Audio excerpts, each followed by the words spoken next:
जिन्होंने उत्तर प्रदेश में कानून का राज्य स्थापित किया, उत्तर प्रदेश के गरीबों के मसीहा, प्रदेश के जनमानस के दिलों की धड़कन, बहुत ही यशस्वी जनप्रिय माननीय मुख्यमंत्री आदरणीय श्री योगी आदित्यनाथ जी से मैं विनम्रता पूर्वक अनुरोध करता हूं कि आज के इस शुभ अवसर पर हम सभी सुधी जनों को अपना पाथेय प्रदान करने की कृपा करें। माननीय मुख्यमंत्री श्रीमान योगी आदित्यनाथ।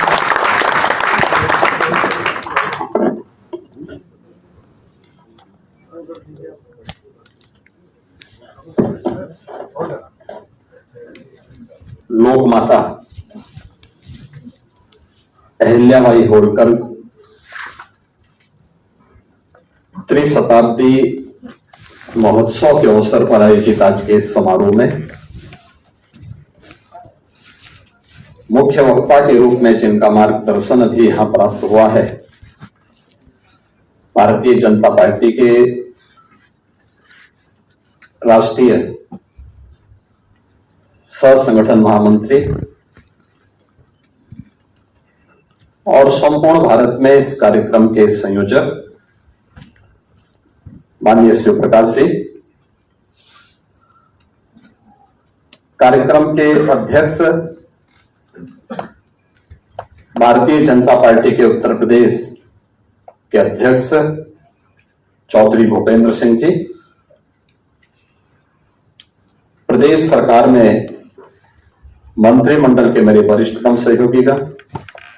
उप मुख्यमंत्री श्री केशव प्रसाद मौर्य जी, श्री ब्रजेश पाठक जी, इस कार्यक्रम के संयोजक मंत्रिमंडल के मेरे सहयोगी श्री अजीत पाल जी, प्रदेश महामंत्री भारतीय जनता पार्टी श्री संजय राय जी, आज के इस कार्यक्रम में मंत्रिमंडल के मेरे सभी सहयोगीगण, उत्तर प्रदेश सरकार से जुड़े हुए विभिन्न आयोग और बोर्डों से जुड़े हुए पदाधिकारीगण, समाज जीवन से जुड़े हुए अलग अलग क्षेत्रों के उपस्थित महानुभाव और उपस्थित बहनों और भाइयों, मैं सबसे पहले आप सभी का लोक माता अहिल्याबाई होलकर जी की त्रिशताब्दी महोत्सव के अवसर पर आयोजित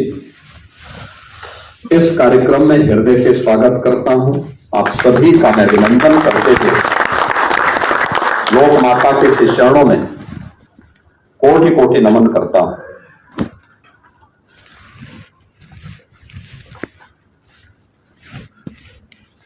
रामचरितमानस में बहुत अच्छी चौपाई है कि जहां सुमति तहां संपत्ति नाना, जहां कुमति तहां विपत्ति निधाना। आप अनुमान कर सकते हैं, जहां सद्बुद्धि है, जहां सदाचार है,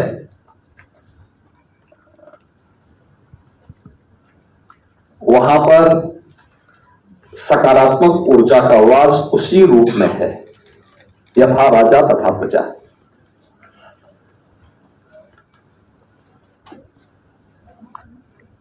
भारतीय संस्कृति सदैव से इस बात को मान्यता देती रही है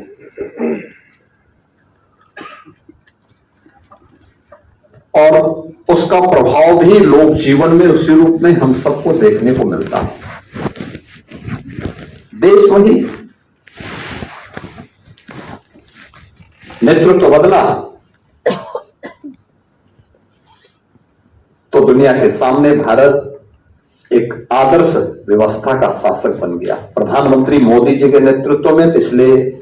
11 वर्ष से हम इन बातों का अनुभव कर रहे हैं। देश वही है, केवल सत्ता एक ऐसे व्यक्तित्व के हाथों में आ गई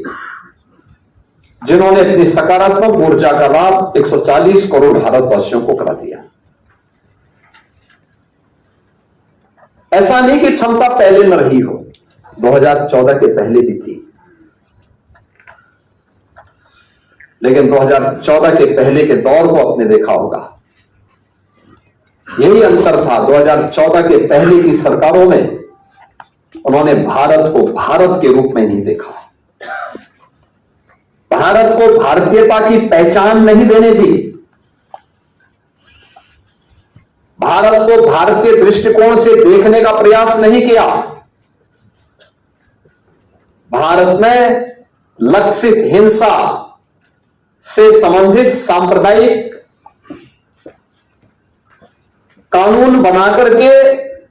भारतीयता पर प्रहार करने का कुत्सित प्रयास किया, भारत की आत्मा पर प्रहार करने का प्रयास किया। जब भारत के अंदर राम और कृष्ण को उन्होंने,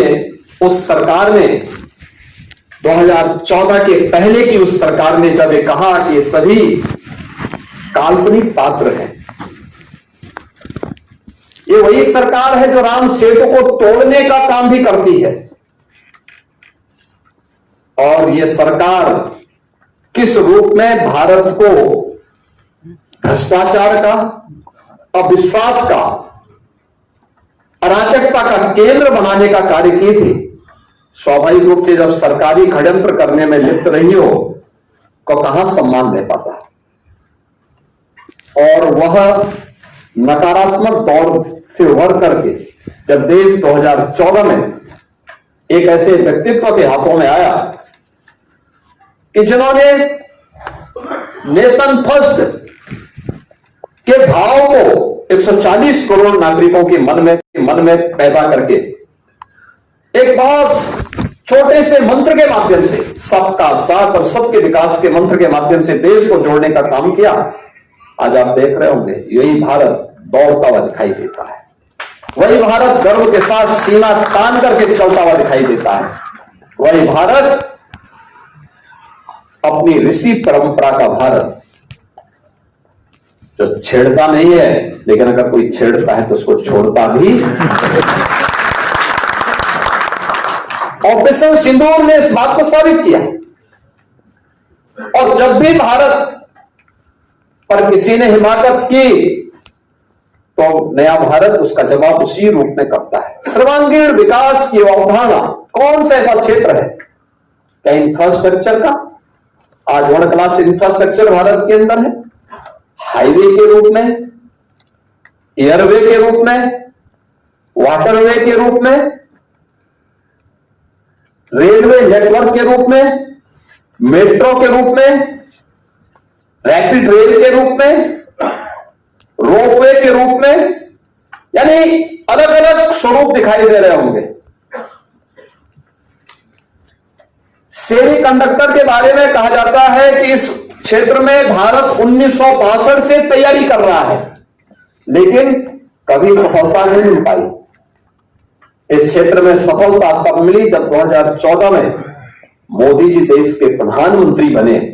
और अब तो उत्तर प्रदेश में भी सेमीकंडक्टर के मैन्युफैक्चरिंग की कार्रवाई प्रारंभ होने जा रही है। उत्तर प्रदेश सरकार ने जो पॉलिसी बनाई थी उसके अंतर्गत यूनियन गवर्नमेंट ने आज उत्तर प्रदेश में उसकी भी अनुमति दे दी है। यानी आप कह सकते हैं कि तुलसीदास जी ने जो बात आज से सैकड़ों वर्ष पहले कही थी, वह शासन व्यवस्था पर भी फिट बैठती है, और यह हमने लोक माता अहिल्याबाई होलकर के संपूर्ण व्यक्तित्व और कृतित्व से हम सबको देखने को मिलता है। महाराष्ट्र के एक छोटे से गांव में एक सामान्य परिवार में उनका जन्म होता है 31 मई 1725 को।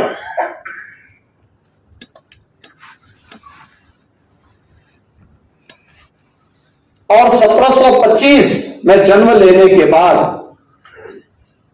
बहुत छोटी उम्र में ही उनका विवाह हो जाता है।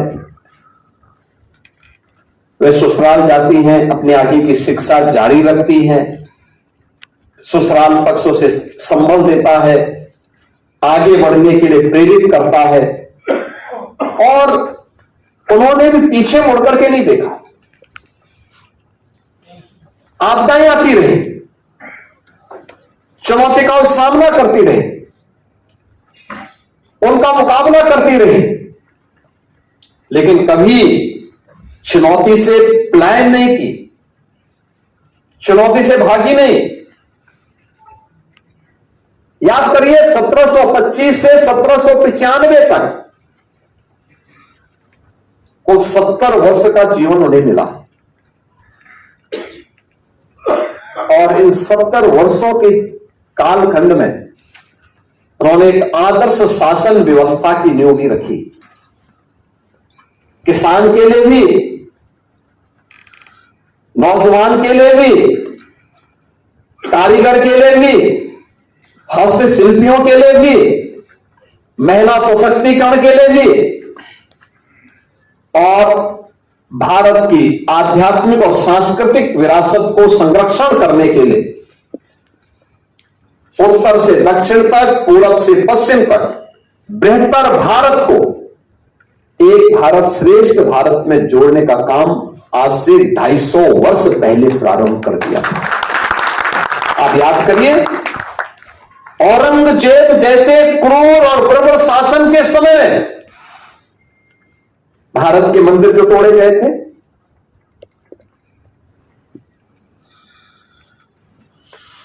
उससे पहले बाबर के समय में भारत के अंदर भारत की आस्था के प्रतीकों को जिस प्रकार से नष्ट कर दिया गया था, राजे महाराजे बहुत रहे होंगे, लेकिन इन मंदिरों का पुनरुद्धार होना चाहिए, भारत की आस्था का सम्मान होना चाहिए। वे मेरे शासन के हिस्से हो या ना हो, लेकिन मेरी आस्था भारत की आस्था है, इस आस्था का सम्मान हर हाल में होना है। और वह मालवा राज्य से बाहर आकर के केवल काशी में नहीं, केवल गया में नहीं, केवल जगन्नाथपुरी में नहीं, केवल पशुपतिनाथ और केदारनाथ में नहीं, महाकाल और सोमनाथ में ही नहीं, सुदूर दक्षिण में रामेश्वरम में समुद्र के तट पर जाकर के भी यह अभियान थमा नहीं, यह अभियान थमा नहीं, ये निरंतर जारी रहा। याद करिए, विदेशी हुकूमत कहीं हैदराबाद का निजाम है, कहीं जूनागढ़ का नवाब है, कहीं पर तमाम अन्य ऐसे विधर्मी समानांतर शासन सत्ता का संचालन कर रहे हैं। देश प्रकारांतर में गुलाम है, लेकिन उस सब के बावजूद भारत की इस आस्था को सम्मान मिलना चाहिए। एक और अपने स्वयं की कमाई की धनराशि का उपयोग भारत की आस्था को सम्मान देने के लिए, दूसरी ओर राजसत्ता में सशक्तिकरण का, सम्मान का, सुरक्षा का और स्वावलंबन का क्या आदर्श प्रस्तुत हो सकता है, वहां के स्थानीय हस्तशिल्पी और कारीगरों के लिए जिन कार्यक्रमों को उन्होंने आगे बढ़ाया। हमारे यहां जैसे वाराणसी की साड़ियां हैं, इसी प्रकार से मध्य भारत में आप जाएंगे, महासमती की साड़ियां विख्यात है।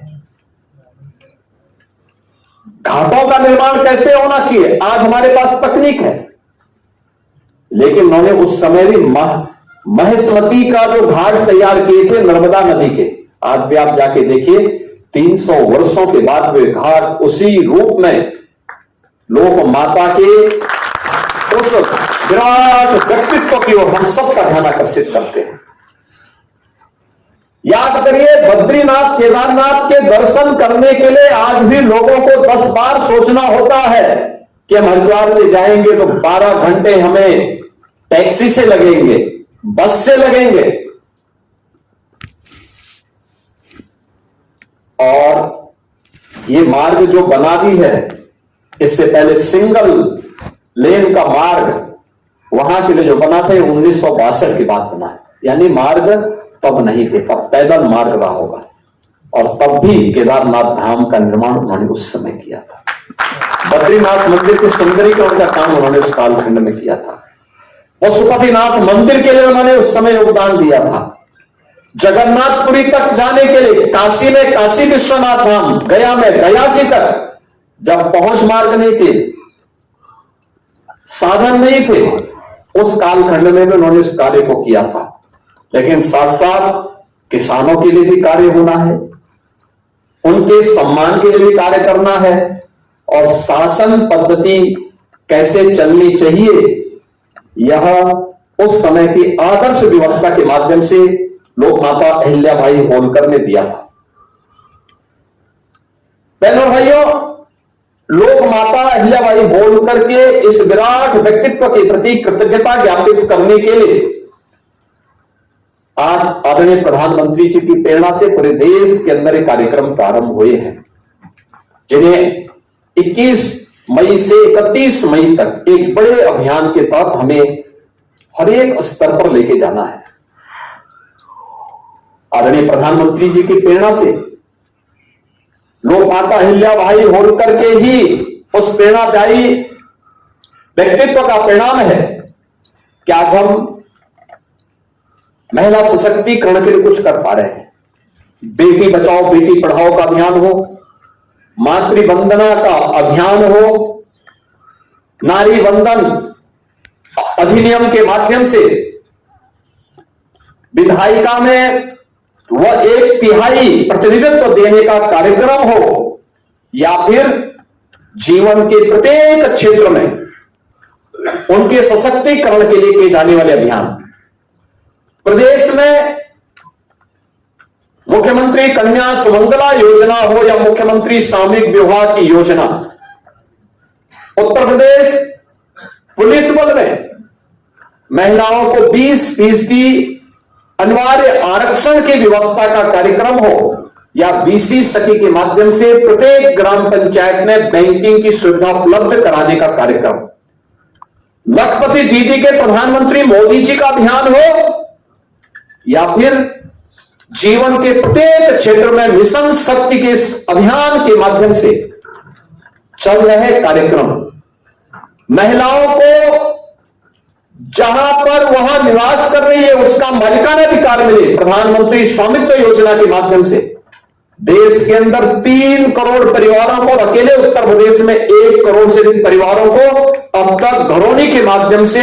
उसका मालिकाना अधिकार देने का काम इस डबल इंजन की सरकार के द्वारा किया गया। और यह हमारे लिए एक अवसर है, जब हम समाज के अंतिम पायदान पर बैठे हुए लोगों तक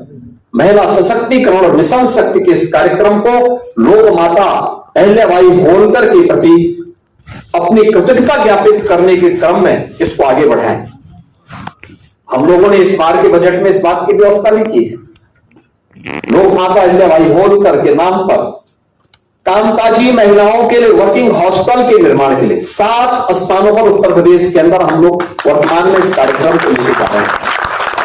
और आज के इस अवसर पर मुझे बताते हुए प्रसन्नता है। मित्रों, जब हम महापुरुषों की बात होती है, महापुरुषों का योगदान अविस्मरणीय है, उन्हें बांटा नहीं जा सकता,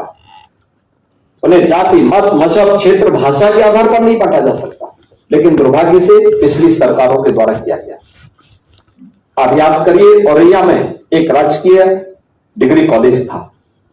लोक माता अहिल्याबाई होलकर के नाम पे। समाजवादी पार्टी की सरकार ने उस डिग्री कॉलेज का नाम बदल दिया था, और आज मुझे घोषणा करते हुए प्रसन्नता की अनुभूति हो रही है कि उसी औरैया में हम राजकीय मेडिकल कॉलेज का नामकरण लोक माता अहिल्याबाई होलकर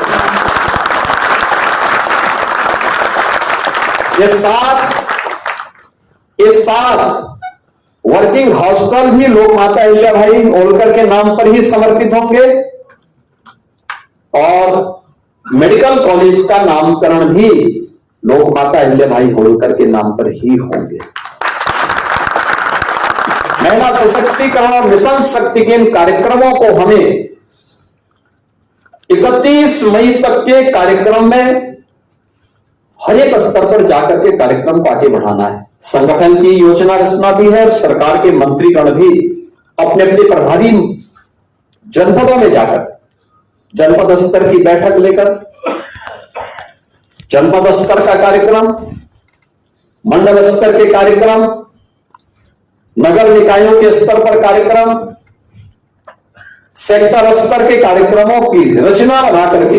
और गोष्ठियों के माध्यम से अगर हम इन कार्यक्रमों को लेकर के आगे जाएंगे तो लोक माता अहिल्याबाई होलकर का यह व्यक्तित्व